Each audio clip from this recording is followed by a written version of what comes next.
This is the Mop-Up. I'm David Feldman in New York City. Thank you so much for joining us.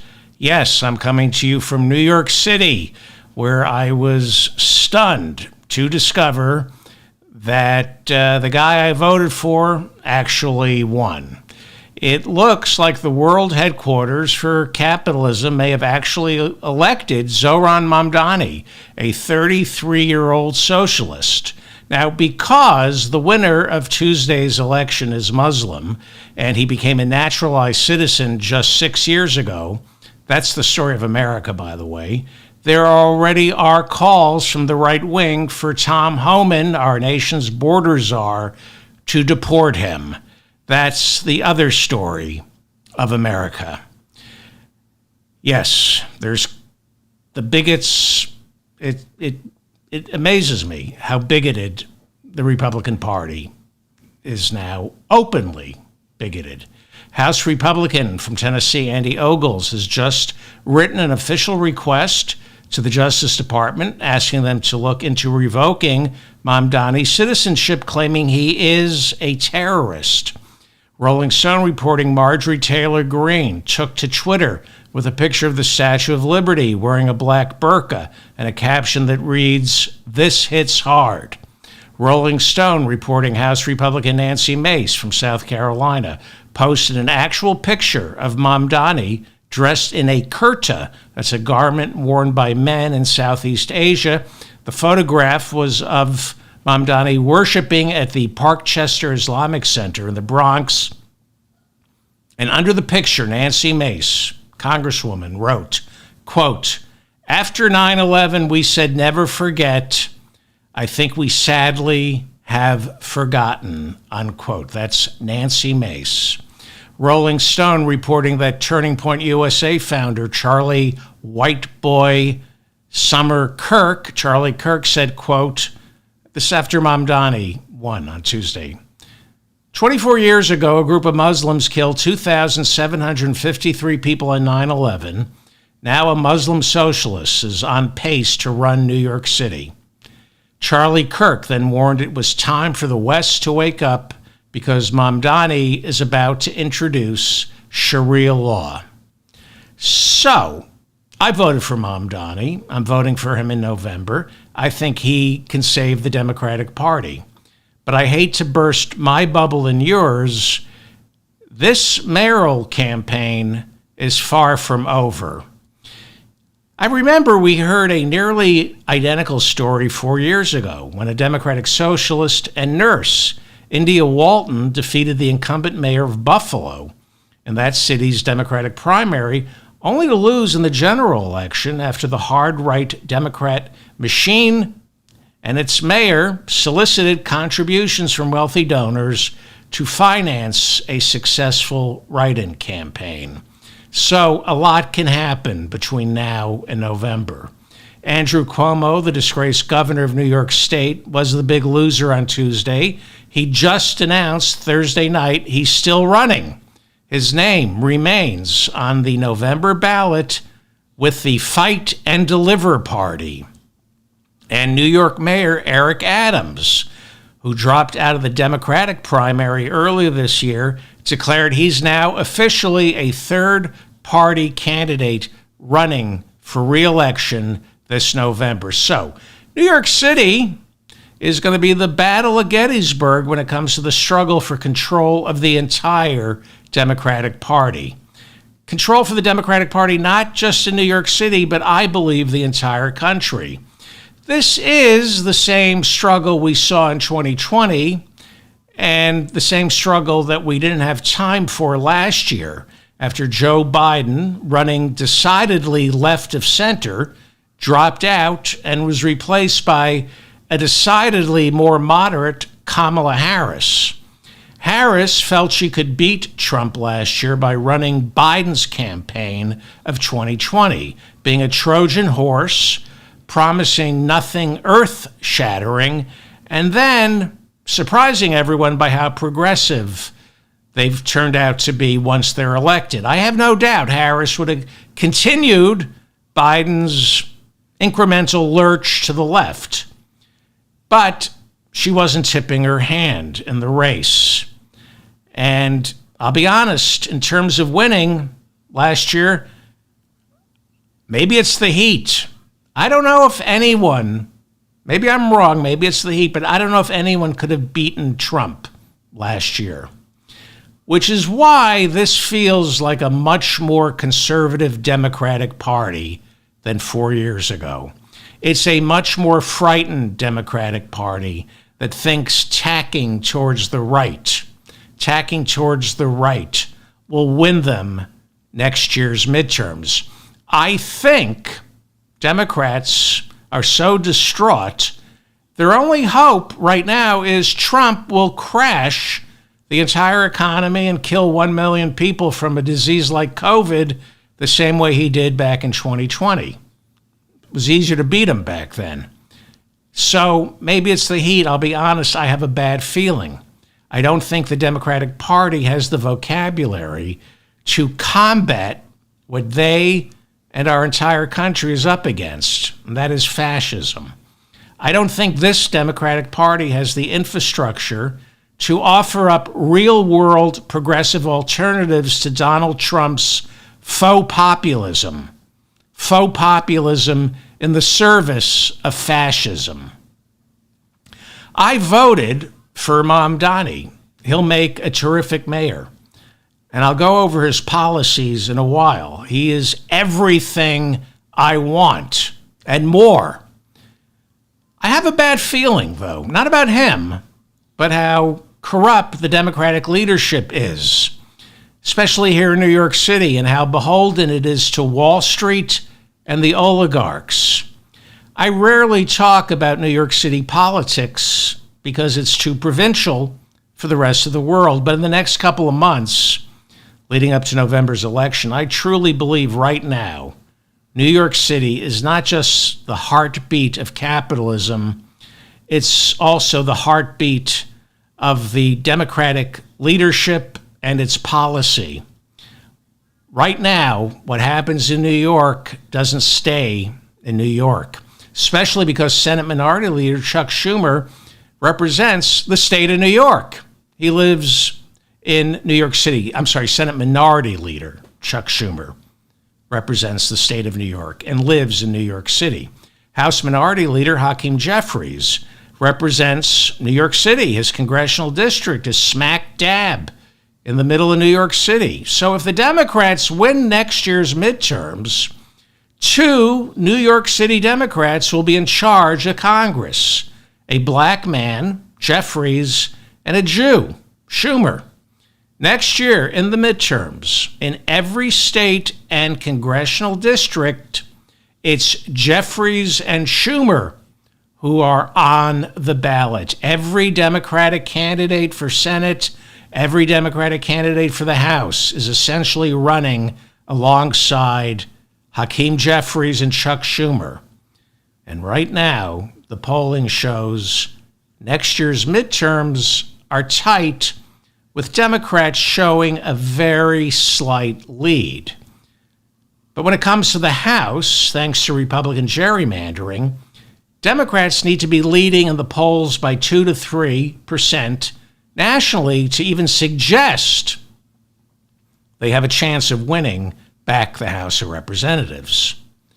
But more ominous for the Democrats is a highly respected Quinnipiac University national poll of registered voters that came out earlier this month. It shows congressional Republicans, led by Speaker Mike Johnson and Senate Majority Leader John Thune, they have an 11% higher approval rating than Democrats.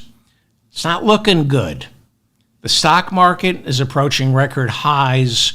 Trump is going to spin the Middle East to his advantage, even though it was a complete debacle.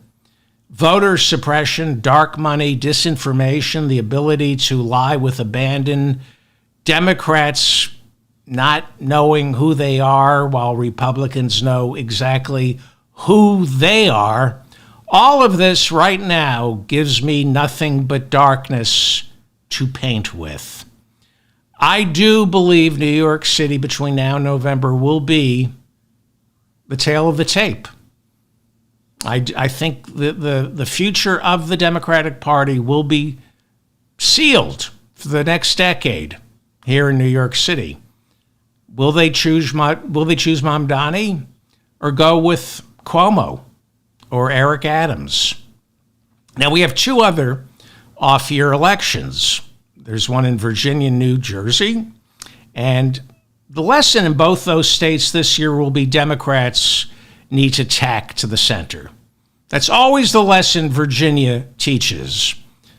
Democrats need to abandon the progressives and move towards the center. And I think New Jersey is getting more conservative, and I think the lesson New Jersey is going to try to teach Democrats this November is tack to the center. But the race for mayor here in New York City, that's going to be the real national campaign. This is where the epic struggle inside the Democratic Party is going to be fought precinct by precinct, block by block.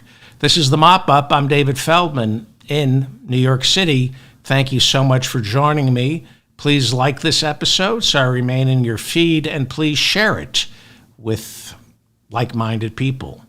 U.S. Congresswoman LaMonica McIver represents parts of Newark, New Jersey. She pled not guilty this week after getting arrested by ICE during her inspection of a for-profit immigration detention facility in her district where 4 inmates escaped during an uprising triggered by unlivable conditions, including lack of food, beds to sleep on, and basic hygiene. 3 of the 4 inmates have been captured. 1 is still at large. New Jersey Senator Andy Kim said the prison is so poorly built the men were able to claw through the broken mesh walls. Video of the black congresswoman's arrest show her elbow getting pushed into an ICE agent who required 0 medical attention. But she was charged, and a grand jury later indicted her for assaulting, resisting, and impeding immigration officers. Ras Baraka, the black mayor of Newark, had been arrested alongside her, but the interim New Jersey federal attorney dropped the charges against him. Mayor Baraka, a left-of-center candidate, went on to lose the Democratic primary for governor of New Jersey earlier this month to Congresswoman Mickey Sherrill, who ran to the center, which is why I'm saying New Jersey's lesson in November, the lesson New Jersey is going to try to teach is Democrats win when they run to the center.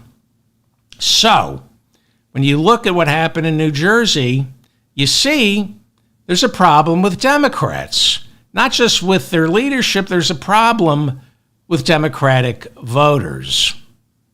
I will say this, however, the odious Congressman Josh Gottheimer, Democrat, he's essentially a Republican.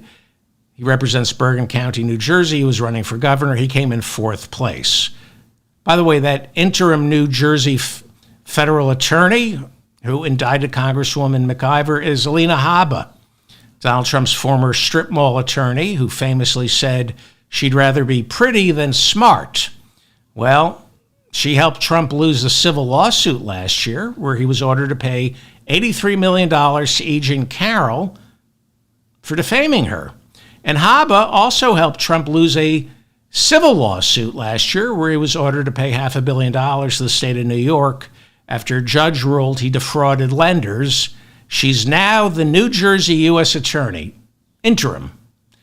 Habba said she decided to prosecute the black U.S. Congresswoman LaMonica McIver after the Congresswoman reportedly turned down a plea deal. After pleading not guilty Wednesday, Congresswoman McIver said, quote, "They will not intimidate me. They will not stop me from doing my job." Video of the Congresswoman's arrest shows some ICE agents wearing masks, which is causing concern for members of Congress and civil libertarians and the immigrant community. As The Guardian points out, some Americans are posing as ICE officers and either intimidating or attempting to drag immigrants into unmarked cars. So, when plainclothes ICE agents refuse to identify themselves, when they hide their faces, when they pull up in unmarked vans, they are more likely to encounter subjects who run from them. This is, you can see, New York City Comptroller and former mayoral candidate Brad Lander getting arrested by masked ICE agents who were in plain clothes last week. Would you trust these men to put you in an unmarked van? Attorney General Pam Bondi, however, is apparently fine with these mask mandates.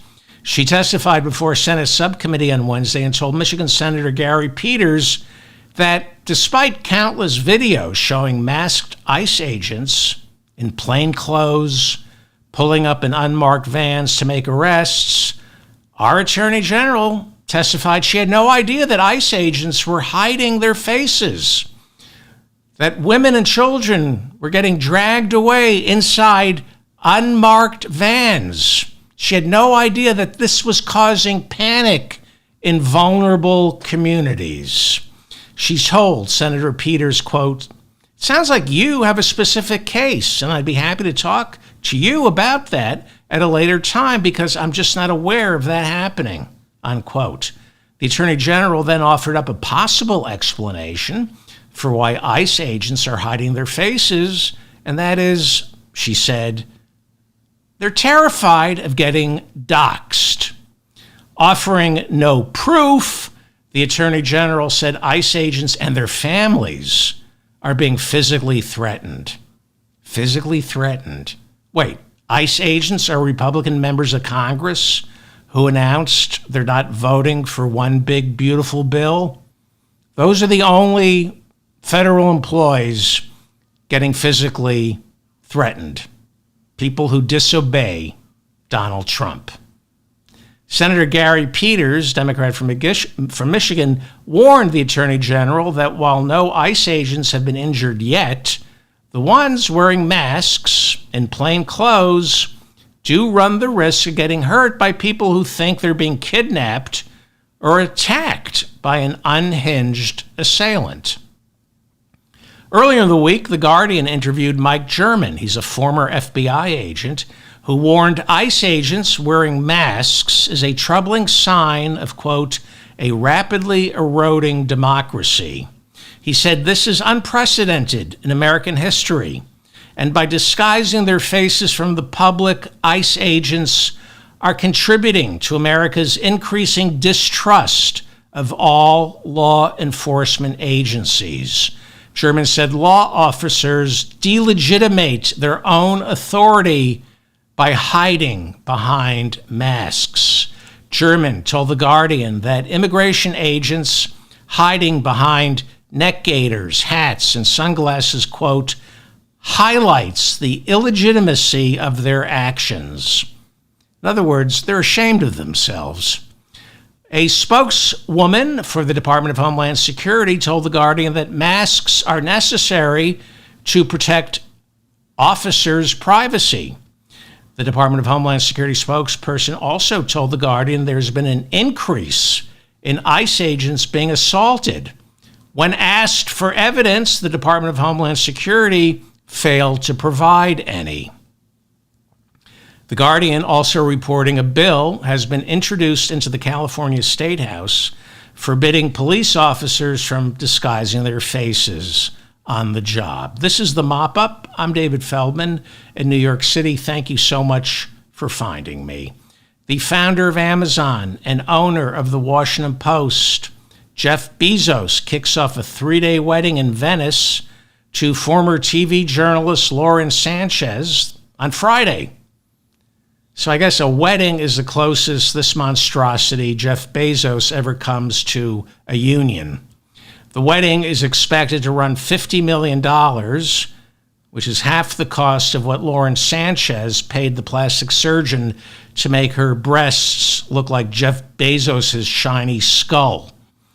Bezos' first marriage ended in divorce. His ex-wife reportedly walked away with more than $100 billion. There's your wage theft. That's the wage theft I can approve of. Bezos said he thinks the second time around will last longer because if Sanchez misbehaves, he can just launch her into space. Bezos also added, a great relationship is built on antitrust. Instead of consummating the marriage, Bezos will just leave his package outside her door and she can grab it whenever she gets around to it. The wedding vows will be exchanged on an island in Venice. The island is called San Giorgio Maggiore. It will be inside a church built during the 1500s, which houses Tintoretto's famous The Last Supper. The wedding reception, scheduled for Saturday, was originally planned to take place in the center of Venice, but protesters created security concerns, forcing the couple to hold reception inside the Arsenal, a building that they deemed much safer. On Monday, the couple returns right back to work as wax dummies inside Madame Tussauds. Speaking of wax dummies, Ivanka Trump and Jared Kushner will be at the wedding along with their children. Kim Kardashian, Oprah Winfrey, Orlando Bloom, Bill Gates, Mick Jagger, and Elton John are also reported to be among the 200 guests who are being asked to pick their favorite charity and use the money they normally donate to buy the married couple a gift instead. Greenpeace unveiled a massive banner in Venice that read, if you can rent Venice for your massive wedding, you can afford to pay more taxes. Well, last week, Donald Trump Jr. and Eric Trump unveiled T1, the Trump mobile phone, which retails for $500, made entirely, they promised, in the good old US of A. You might remember I told you that most analysts agreed that it would take 5 years for a company to build the infrastructure and train workers in order to actually make a cell phone in the United States of America. It's just something we don't do. But this is the Trump family, and if they put their minds to it, they can achieve absolutely nothing and then lie about it. Turns out they lied about the phones being made in the US of A. Those nuclear facilities in Iran weren't busted, but the Trump mobile phone company has been busted. The brothers this week had to walk back their claims that their T1 mobile phone was going to be made in the US of A. It's not. The Verge broke the story yesterday. They say that now, if you go to the Trump mobile site, they're no longer claiming the phone is made in the United States. No more Made in the USA banner on the homepage. Its new claim is the phone is proudly American. The phone is proud to be an American. I don't care how proud it is to be an American. If that phone didn't come from here, it's an illegal immigrant and needs to be sent back to wherever. The website is now claiming the phone isn't made in America, but was designed with, quote, American values. And those American values, Chinese slave labor. According to The Verge, the Trump phone is now claiming to have, quote, American hands behind every device, and those American hands, no doubt, are grabbing the phone's pussy without permission. Well, The Verge, better be careful. You know, you tell the truth about the Trump phone, he's going to sue you for defamation. Donald Trump's personal lawyer sent a cease and desist letter to the New York Times this week, threatening to sue the paper of record for libel and defamation after the New York Times reported on a leaked classified Defense Intelligence Agency memo indicating that despite Trump's claims that Saturday's airstrikes were up there with Nagasaki and Hiroshima, turns out the bunker busters, if we're lucky, only set back Iran's nuclear program by a matter of weeks, possibly months. Probably Israel did all the work. Last week and Saturday's attacks by Trump were unnecessary. The New York Times also reported that the intelligence memo said Iran had moved most of its enriched uranium from those nuclear facilities before the American airstrikes, and that the bunker busters didn't even succeed in obliterating the underground buildings as Donald Trump so proudly claims. Trump's own chairman of the Joint Chiefs of Staff on Thursday refused to say whether the nuclear facilities had been obliterated. Pete Hegseth, Trump's defense chief, did declare the sites were obliterated, but refused to say where the enriched uranium stockpiles ended up, and then suggested if reporters wanted exact details, they should ask the heads of our nation's 18 spy agencies, because they're always so forthcoming with members of the press. During Thursday's press conference, Hegseth said, quote, President Trump directed the most secret and most complex military operation in history. I guess, I don't know, convincing the American people that Saturday's bombing mission was not a complete waste of time and money, I guess that requires a lot more planning than I imagined. The most secret and most complex military operation in history. Eric Schmidt and Helene Cooper over at the New York Times point out that Hegseth seems to have forgotten about D-Day. I think the descendants of General Eisenhower and Winston Churchill should sue Hegseth for libel or slander or whatever it is. Trump, of course, is hiding behind the troops right now. He took to social media, claiming anyone who minimizes Saturday's attacks is hurting the feelings of our brave soldiers who took part in Saturday's bombing missions. We're hurting their feelings. Why is it the Americans with all the power are the ones whose feelings we have to worry about the most? The soldiers, the ICE agents, the police, it's always their feelings. It's their fears and fragility we have to agonize over. And Republicans call it unpatriotic to so much as question whether the Air Force, ICE, and local police are wasting taxpayer dollars on meaningless pageants of brutality. Saturday's bombing campaign accomplished nothing other than putting on a show for low-information Americans who always fall prey to the wishful thinking that wars can be won by dropping some expensive bombs on foreigners. Trump just wants to say, I won, even though he didn't. Israel won. Netanyahu just allowed Trump to play dress-up on Saturday. Secondly, nobody surrendered, which means nobody won. Trump compared Saturday to Hiroshima and Nagasaki. Well, you know what happened after Hiroshima and Nagasaki? Japan surrendered. They said, tell us what we need to do. Not quite hearing that from the Iranians.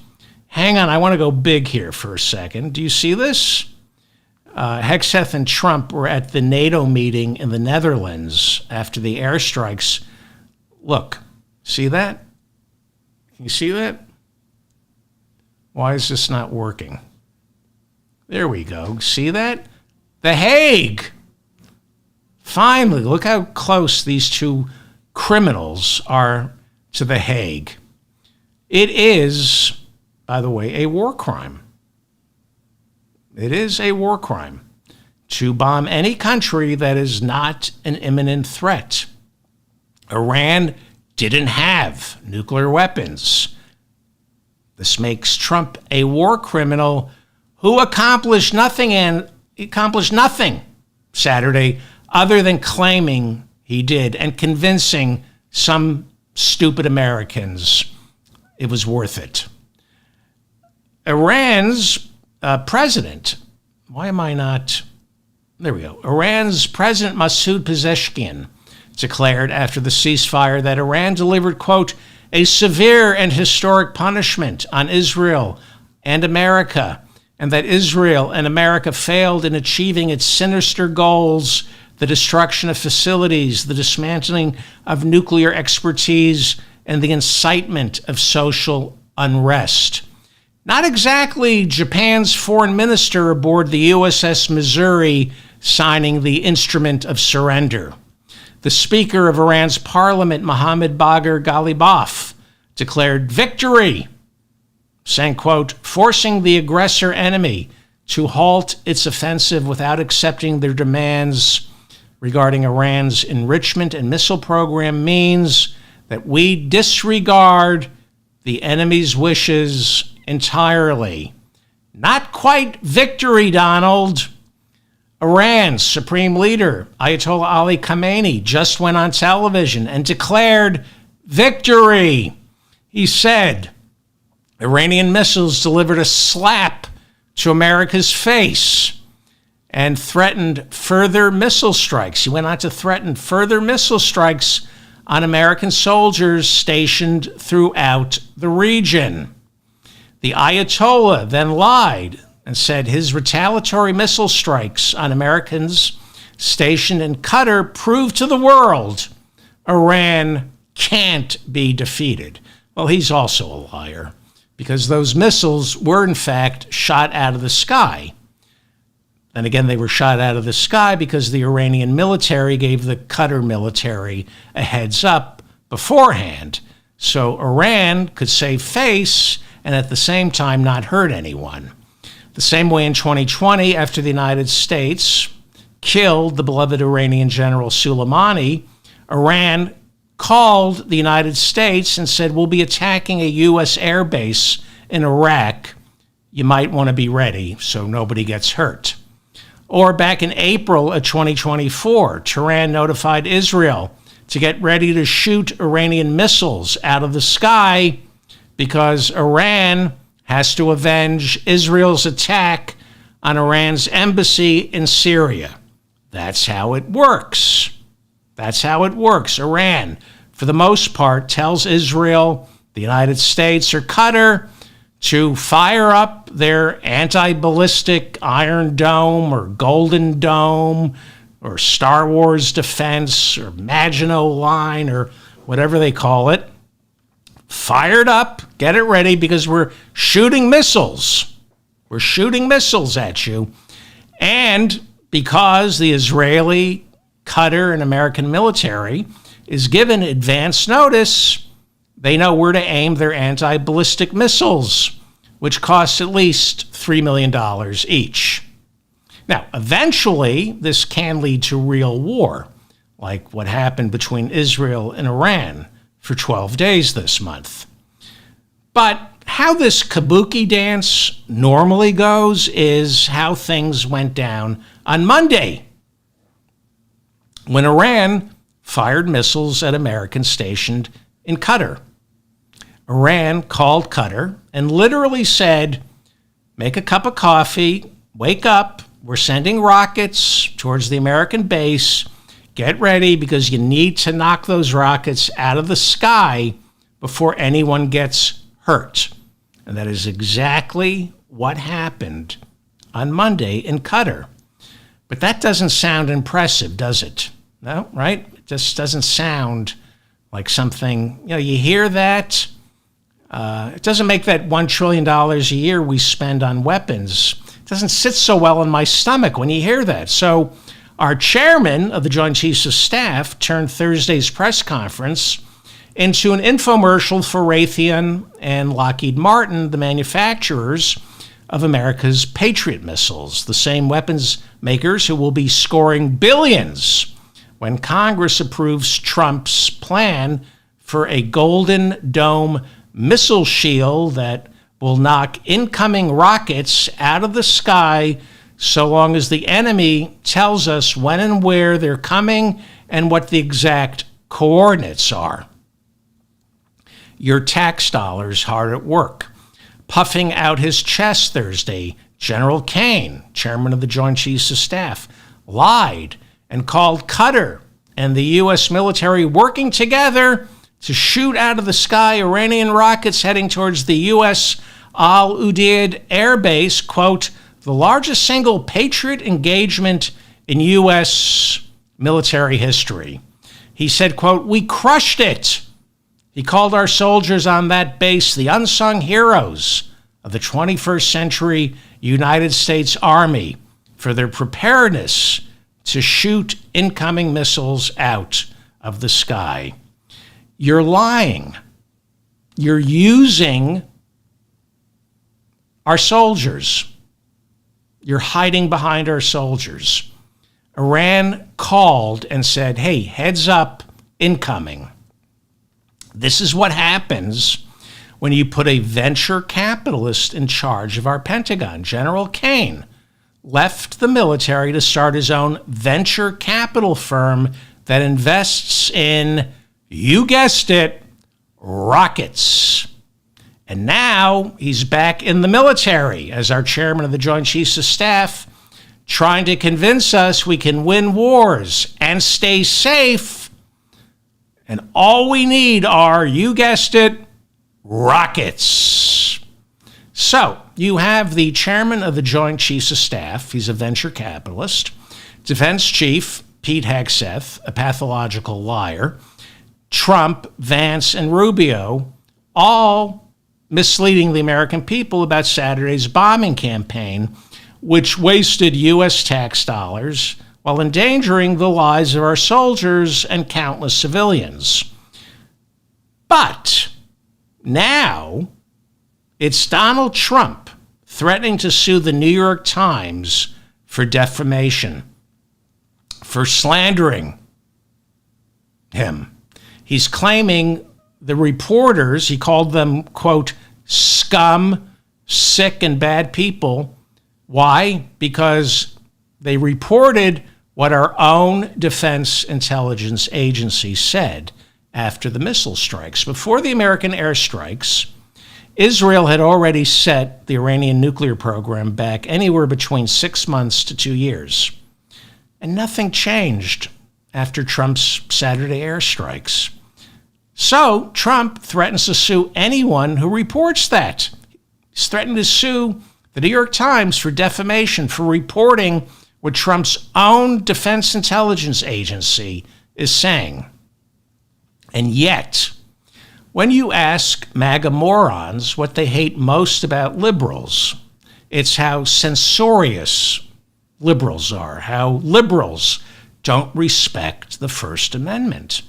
MAGA morons think the First Amendment protects their right to use the N-word and not get fired, or sexually harass Tina in accounting and not get fired.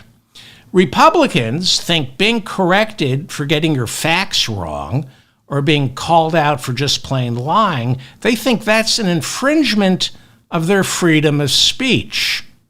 But the First Amendment only protects Americans from government censorship, like a president threatening to sue the New York Times for defamation after it prints the truth. You might remember Mr. Champion of Free Speech, Donald Trump, sued 60 Minutes for $20 billion, claiming their interview with Vice President Kamala Harris in the lead up to November's election was edited to make her look smarter than she actually is. In the lawsuit, Trump accused 60 Minutes of election interference.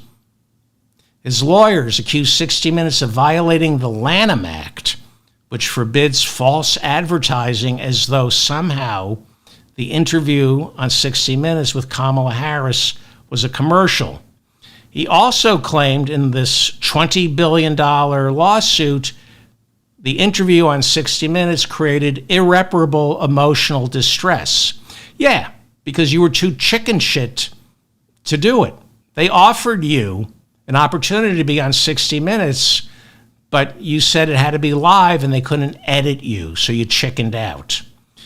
Now, the Wall Street Journal is reporting that CBS's parent company, Paramount, instead of fighting this frivolous lawsuit, They went into mediation, and the judge suggested Trump should drop the lawsuit if CBS News agrees to cut Trump a check for $20 million. That would be $17 million to the Trump Library and $3 million to cover his legal fees.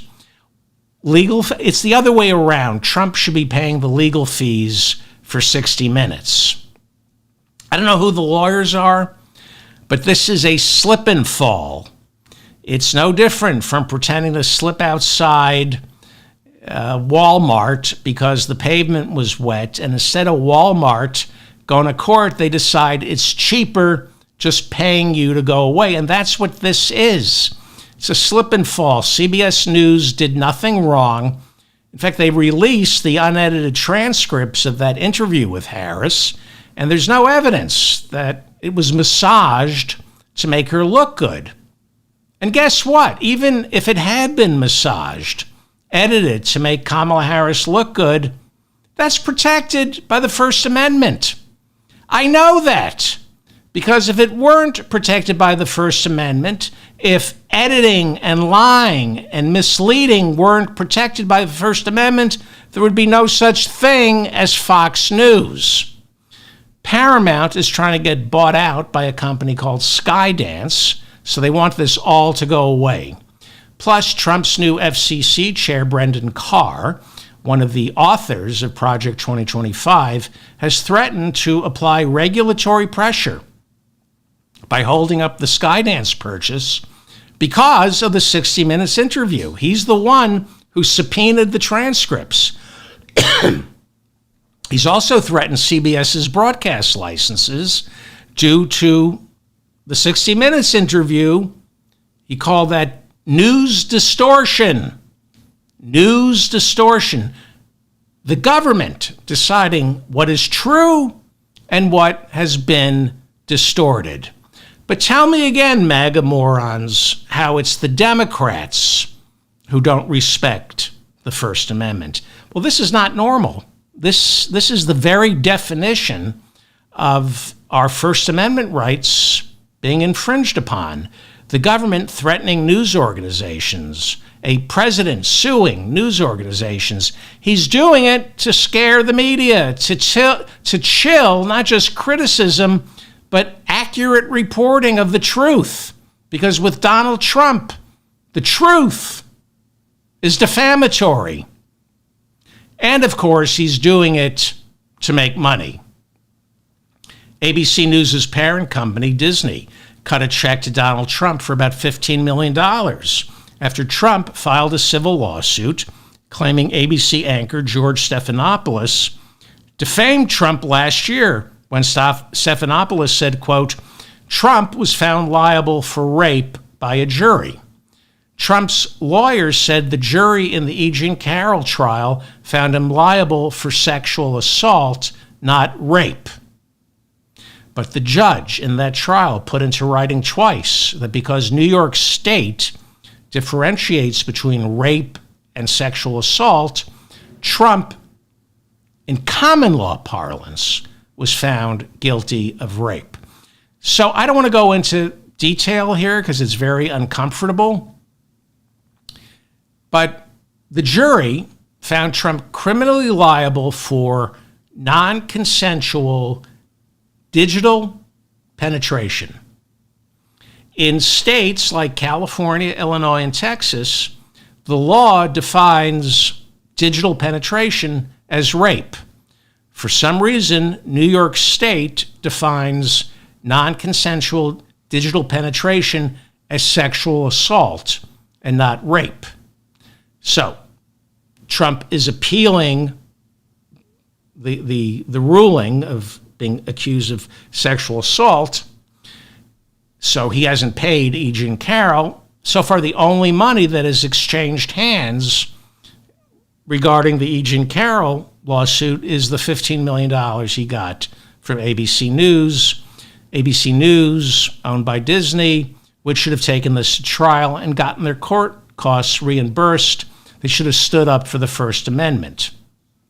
They didn't, because they settled in December of last year, knowing Trump was just weeks away from sitting in the Oval Office and being able to apply regulatory pressure on Disney. So they figured, well, if we cut him a check, that will stop him. It's just making him worse. Trump is trying desperately not to pay E. Jean Carroll. He lost 2 lawsuits filed by her. The first one was filed under New York State's Adult Survivors Act, where they temporarily lifted the statute of limitations to allow victims of sexual assault to sue their attacker no matter when it took place. Carroll said Trump raped her in the 1990s, and she won $5 million after the jury found Trump civilly liable for the attack and for defaming her. Trump has attempted to appeal this, but he keeps losing that one. And then there's the second trial, which is the $83.3 million judgment against Trump for defaming Carroll back in 2019 after she published an article in New York Magazine claiming Trump raped her. Trump, while president, said, "I don't know her, and she's not my type." And then he accused her of just trying to sell books.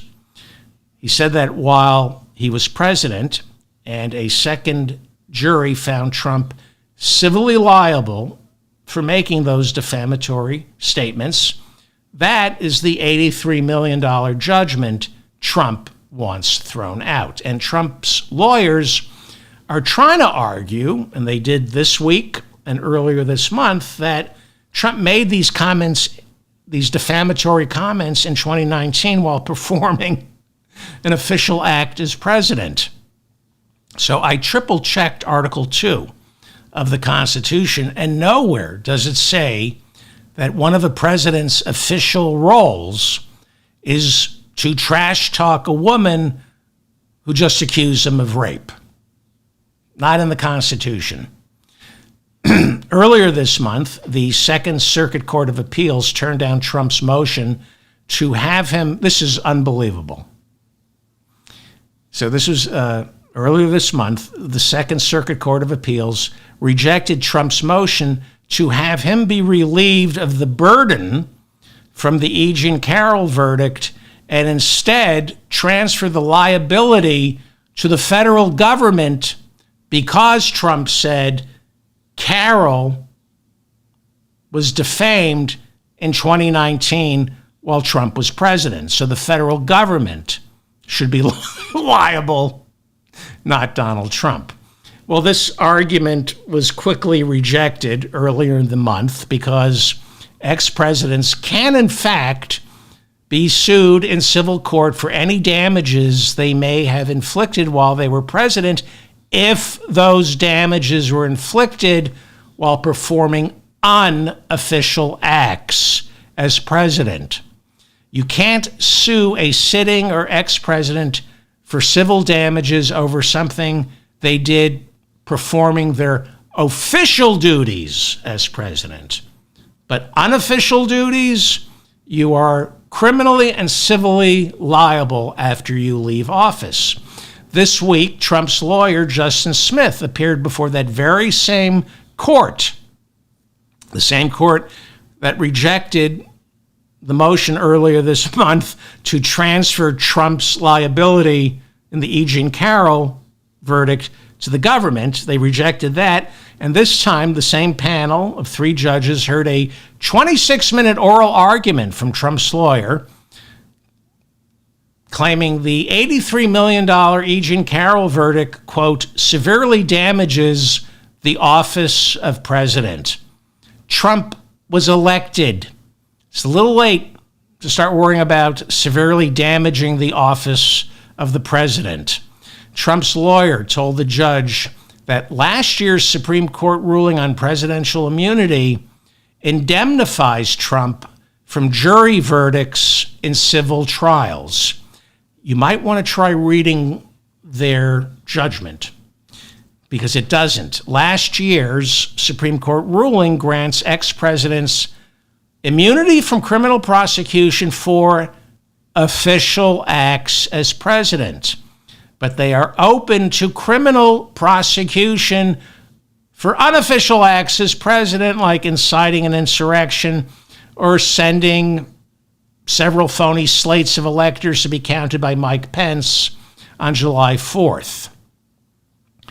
As for civil damages, like the E. Jean Carroll verdict, the 1982 Supreme Court ruling, Fitzgerald versus Nixon, court ruled that you cannot sue a former president in civil court for any damages he inflicted while performing official acts as president.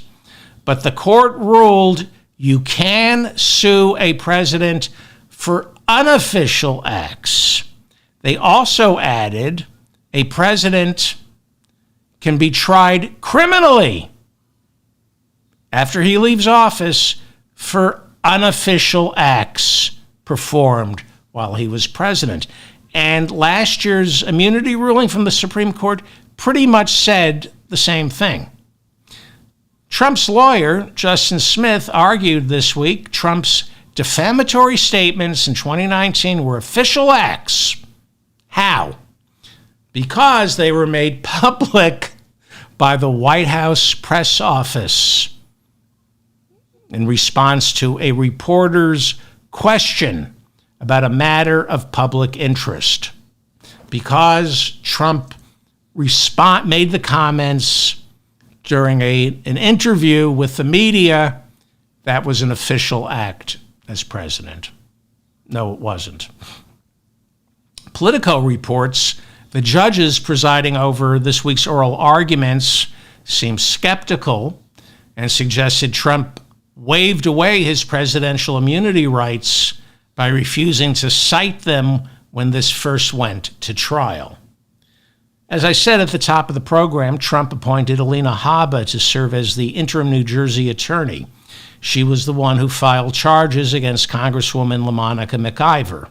Habba also lost the E. Jean Carroll trial and the New York State civil lawsuit, where Trump was ordered to pay $500 million in fines for defrauding lenders. Now she gets to be the interim New Jersey attorney, and there are going to be confirmation hearings.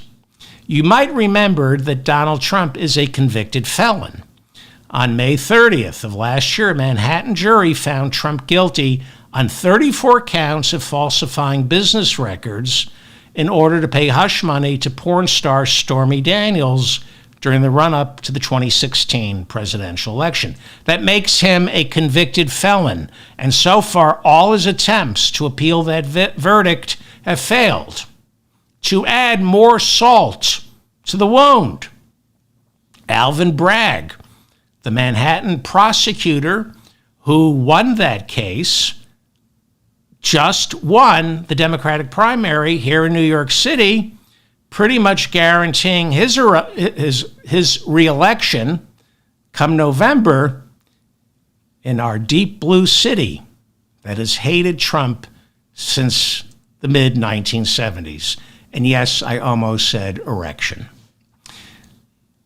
Now, Trump's lawyer, the homunculus who lost that case, rendering Donald Trump a convicted felon, his name is Emil Bove, who Trump called an incompetent and an idiot throughout last year's trial, which is why Trump had no choice but to appoint Emil Bove acting Deputy Attorney General and then Assistant Deputy Attorney General after Todd Blanche, that other legal genius on Trump's defense team, was confirmed as Deputy Attorney General.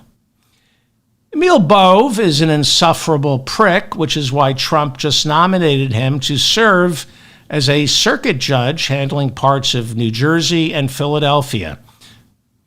He can meet with Alina Habba. If confirmed, this will be a lifetime appointment. During hearings before the Senate Judiciary Committee Wednesday, Bove confirmed previous reports by Politico that while serving as a federal prosecutor in the Manhattan U.S. Attorney's Office, that was before he became a defense lawyer, Bove was severely disciplined and almost fired after an internal review concluded he was abusive towards coworkers. The internal review said Bove lacked leadership skills and recommended he be fired or, at the very least, demoted. At the same time that this recommendation for Emil Bove's firing was coming down, federal judge Allison Nathan was calling for a federal investigation into Bove's prosecutorial misconduct. She suggested that he might have committed what she called the cardinal sin of withholding evidence favorable to the defense, otherwise known as exculpatory evidence. It is if you're a prosecutor, you are supposed to turn over all evidence and discovery to the defense team so there are no surprises. And the judge suggested that Bove was hiding evidence from the defense team. And the trial, because of that, the prosecution collapsed. The Politico article on Bove suggested that the Manhattan Attorney's Office, after that internal review, decided not to fire Bove out of fear his firing would lend credence to the judge's accusations of Bove's prosecutorial misconduct. During his testimony, Bove admitted that he was disciplined by his superiors, but insisted he never begged to keep his job. During the hearings, Democrats on that committee, on the Justice Committee, said they spoke with Bove's colleagues at the Manhattan Attorney's Office who called him abusive and said they wished he had been fired. In response, Bove testified, "Well, I'm not perfect." Really? You're not perfect? Because I look at Emil Bove and I see a younger version of Steve Martin, a guy who clearly has it all. But if Emil Bove says he's not perfect, I guess we'll have to just take his word for it. I mean, I see perfection, an exemplar of excellence, someone we should try to be like, but he says he's not perfect. During his brief time serving in the Trump Justice Department this year, Bove fired or demoted hundreds of federal attorneys and FBI agents who helped prosecute the nearly 1,500 insurrectionists charged with storming the Capitol on January 6. Fun fact, Emil Bove, seen here accidentally catching a whiff of himself, Emil Bove was working in the Manhattan Attorney's Office on and after January 6 throughout 2021. And he helped prosecute some of the very same deplorables Trump ended up having to pardon. So theoretically, Emil Bove should have fired himself. But that would have been the right thing to do. By the way, I didn't alter this picture of Emil Bove. That's what he looks like. You should see him during molting season. By the way, Kenneth Chesebro, the Harvard Law School nutjob who pleaded guilty down in Georgia to filing false documents when he orchestrated the phony electors scheme in the lead up to January 6, he was just disbarred by the New York Bar Association. He cannot practice law in New York State. And John Eastman, his legal partner in crime, was disbarred in California. He appealed. He's still appealing, but doesn't look good. On June 18th, 2025, the California State Bar Courts Review Department upheld a March 2024 decision calling for Eastman's disbarment. Eastman, a friend of Judge Clarence Thomas and Thomas's unhinged wife, Ginny, is reportedly broke. Eastman is broke. He can't practice law, and he's tapping in to his wife's retirement account. There's no money. It's very sad. Very sad. Well, Bove's testimony took place under the cloud of a whistleblower. Did that stop? Yeah, it did. Let me just... Yeah, very sad. Bove's testimony took place this week under the cloud of a whistleblower complaint filed by a former U.S. attorney working inside the Justice Department's Immigration Division. His name is Erez Reuveni. I've talked a lot about him back in March. So in the whistleblower complaint made by Reuveni, he alleges that Emil Bove, while serving earlier this year as acting deputy attorney general, declared he would disobey any judge's order that blocks Trump's plan to deport migrants to that high-security dungeon in El Salvador. Reuveni, the whistleblower, back in March, was forced to argue on behalf of the Justice Department's refusal to return Kilmar Abrego Garcia to the United States. He was that Maryland man given protected legal status, but then deported to El Salvador when ICE said it made a mistake. Attorney General Pam Bondi suspended Reuveni, who's now the whistleblower, after he told the judge in that case that Garcia shouldn't have been deported. And then Reuveni, he's the whistleblower, told the judge he was having a hard time arguing on behalf of his client, that client being Donald Trump. He said, I'm having a hard time making the case for the Department of Homeland Security and Donald Trump because they have not been forthcoming with any evidence as to why Garcia should remain in the El Salvadoran prison, especially since ICE admits they made a mistake. So after he said that, Pam Bondi, our Attorney General, suspended him. And in suspending him, she warned everyone in the Justice Department that they will all be fired if they don't make full-throated arguments on behalf of their client. And who is the Justice Department's client? Donald Trump. I have never heard of the Justice Department referring to the President of the United States as their client. But when you have Pam Bondi, who served as one of Trump's impeachment lawyers, now working as Attorney General, when you have Todd Blanche, who defended Trump in several criminal trials last year, he's now serving as Deputy Attorney General.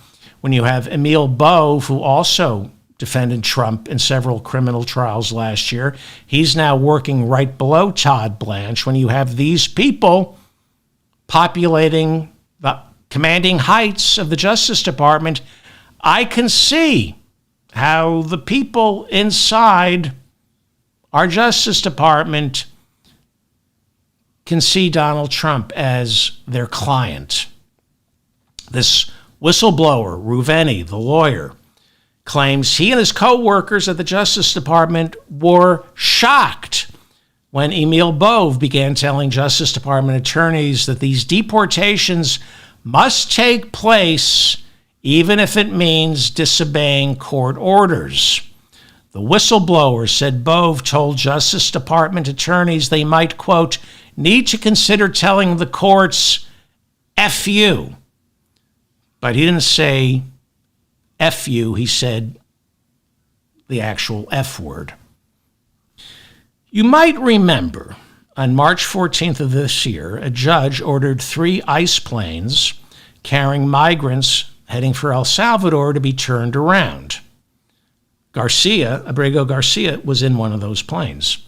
They weren't turned around. And according to the whistleblower, Bove told Justice Department lawyers these planes, quote, needed to take off no matter what. Well, during his testimony on Wednesday, Bove denied all the whistleblower's accusations. And then Senator Ted Cruz thanked Emil Bove for fighting to keep American citizens safe. The subject then turned to Bove's decision to drop prosecution of New York City Mayor Eric Adams, who was indicted last fall by the Biden Justice Department, which charged him with violating campaign finance law and accepting bribes from the government of Turkey. New Jersey Democrat Senator Cory Booker now saying Bove might have lied under oath Wednesday when Bove denied orchestrating a deal with the mayor of New York in which the Justice Department would drop its case against Eric Adams if Mayor Adams would agree to assist ICE in rounding up migrants, even though New York City law expressly says New York City is a sanctuary and all government officials are forbidden from assisting ICE.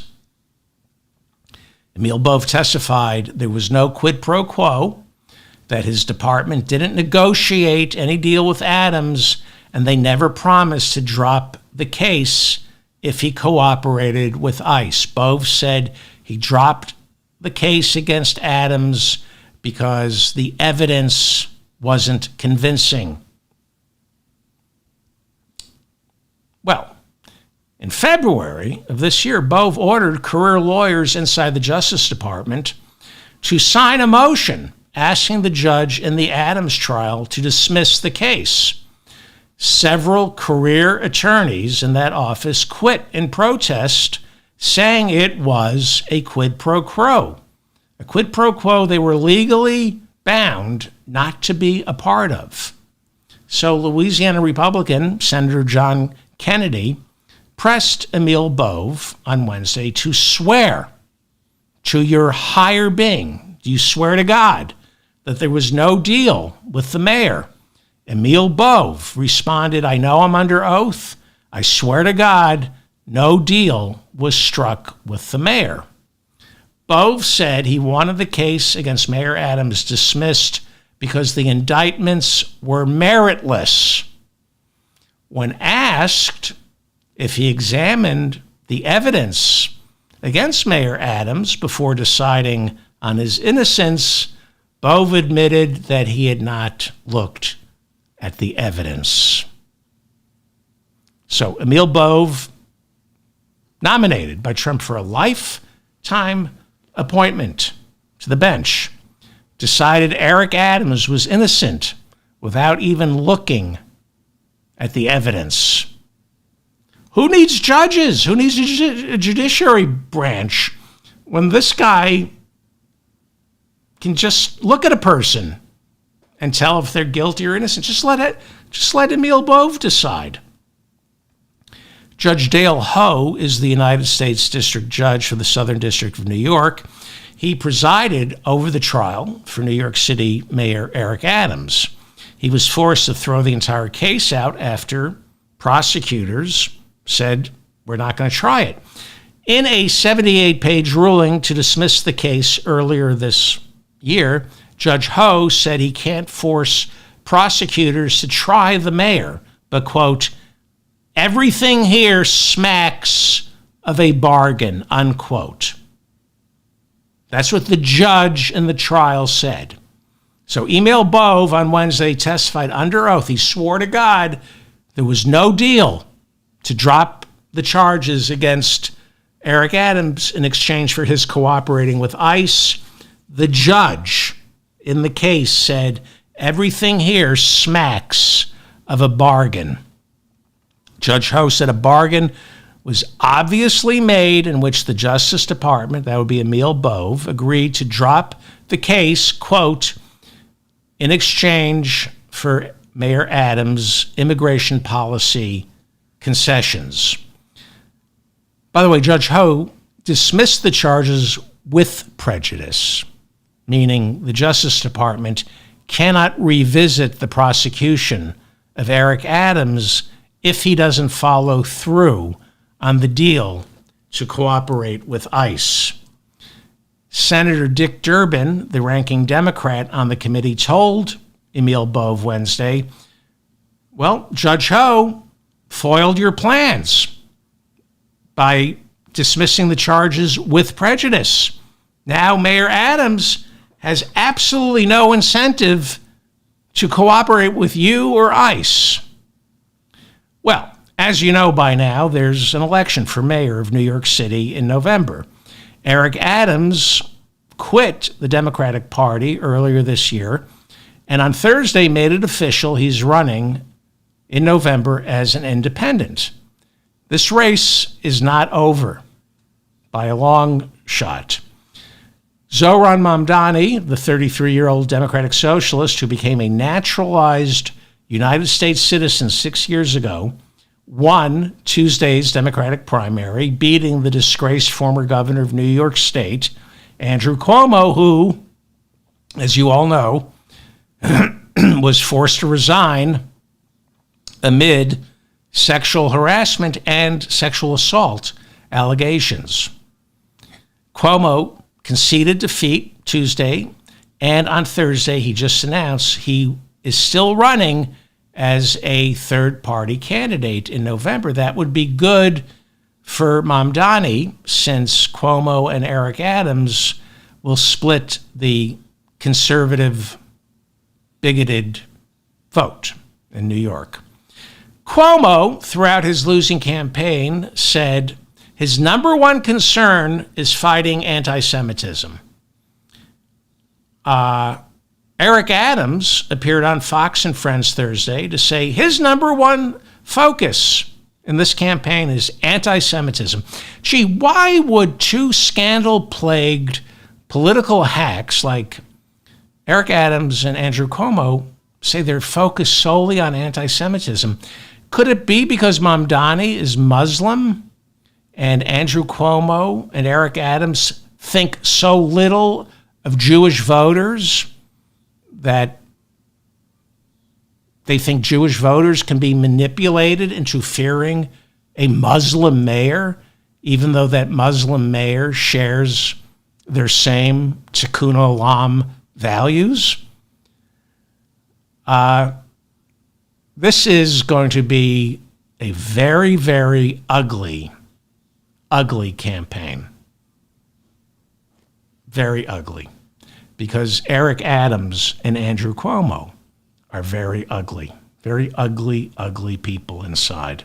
On Fox and Friends, Mayor Adams on Thursday referred to Mamdani as a snake oil salesman. So, Mamdani ran on a platform promising to reinforce New York City's sanctuary laws and guarantee ICE would be barred from using any city property or employees. Mamdani said he would protect the privacy of all immigrants and provide free legal counsel to any migrant apprehended by ICE. That is not Eric Adams' policy. It is Cuomo's. Donald Trump's Deputy Chief of Staff, Stephen Miller, who invented the family separation policy, and he's now demanding ICE arrest 3,000 people a day, even if they have no criminal record. He called Mamdani's win a result of migrants pouring over the border unchecked. The Guardian, writing that Stephen Miller once again repeated the Great Replacement theory, one of the pillars of the MAGA movement, which states Democrats are flooding the country with non-whites in order to destroy it. That is the Great Replacement theory. It's what Tucker Carlson subscribes to. It's what Trump subscribes to. Senate Minority Leader Chuck Schumer and House Minority Leader Hakeem Jeffries congratulated Mamdani, but have not yet endorsed him. As I said at the top of the show, Schumer and Jeffries are on the ballot in every state and congressional district in next year's midterms. If the Democrats gain control of the House, Jeffries is Speaker. If Democrats gain control of the Senate, Schumer is Majority Leaders. Two Democrats representing the city of New York, especially Wall Street. Two Democrats deeply entrenched with and beholden to the billionaire class who think Band-Aids and lip service are a substitute for income redistribution. So they have one of the most important decisions of their political careers to make. Are they going to endorse Mamdani? Because the second they endorse Mamdani, Trump will call them radical socialists.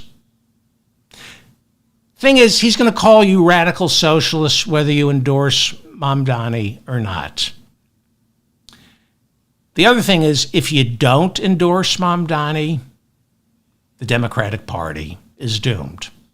This is the future. Everything Mamdani is fighting for is how you win elections. At the top of the show, I talked about Democratic Socialist India Walton. She was a nurse who won the Democratic primary in 2021 for mayor of Buffalo.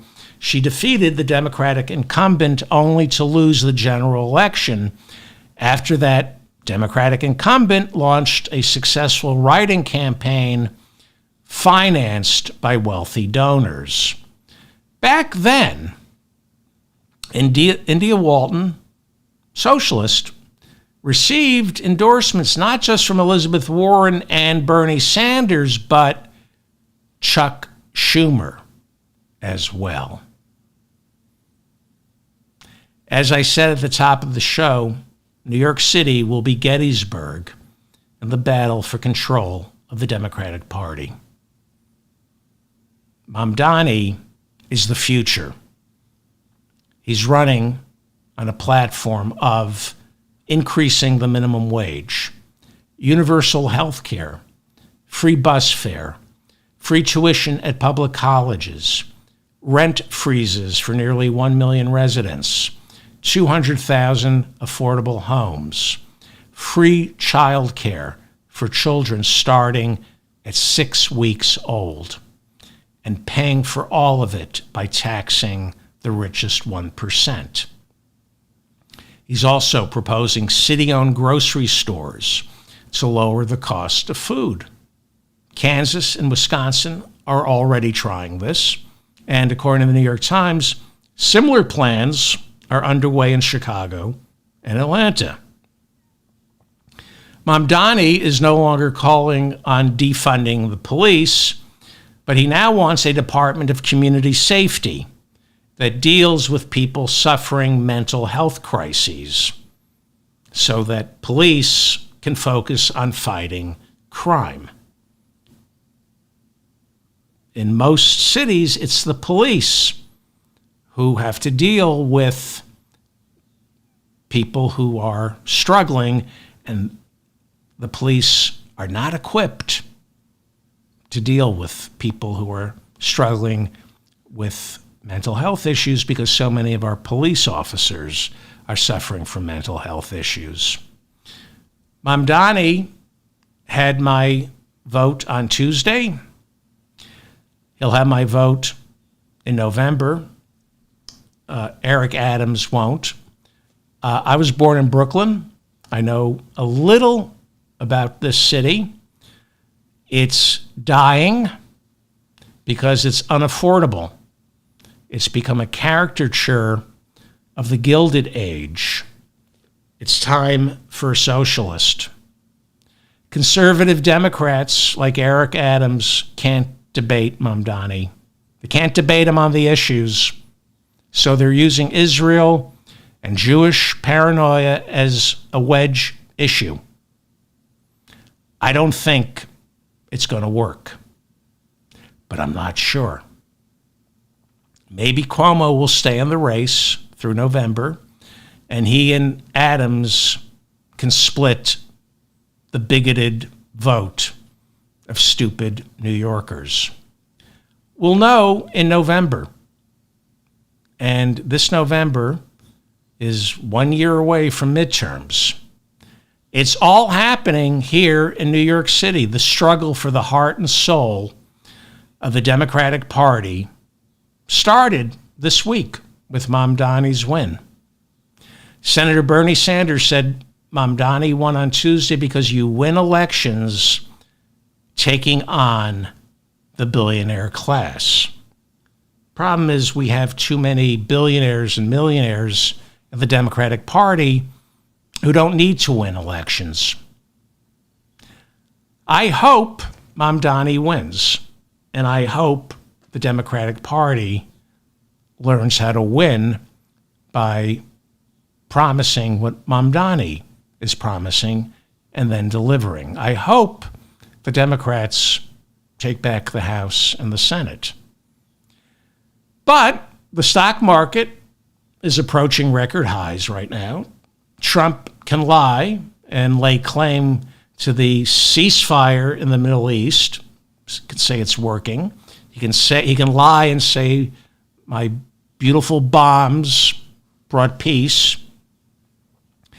The one big beautiful bill, which I'll talk about tomorrow, stalling in the Senate. Maybe one big beautiful bill will pass. Maybe. And most of the cuts to food stamps and Medicaid, they're not scheduled to take effect until after the midterms. So I'm not optimistic right now.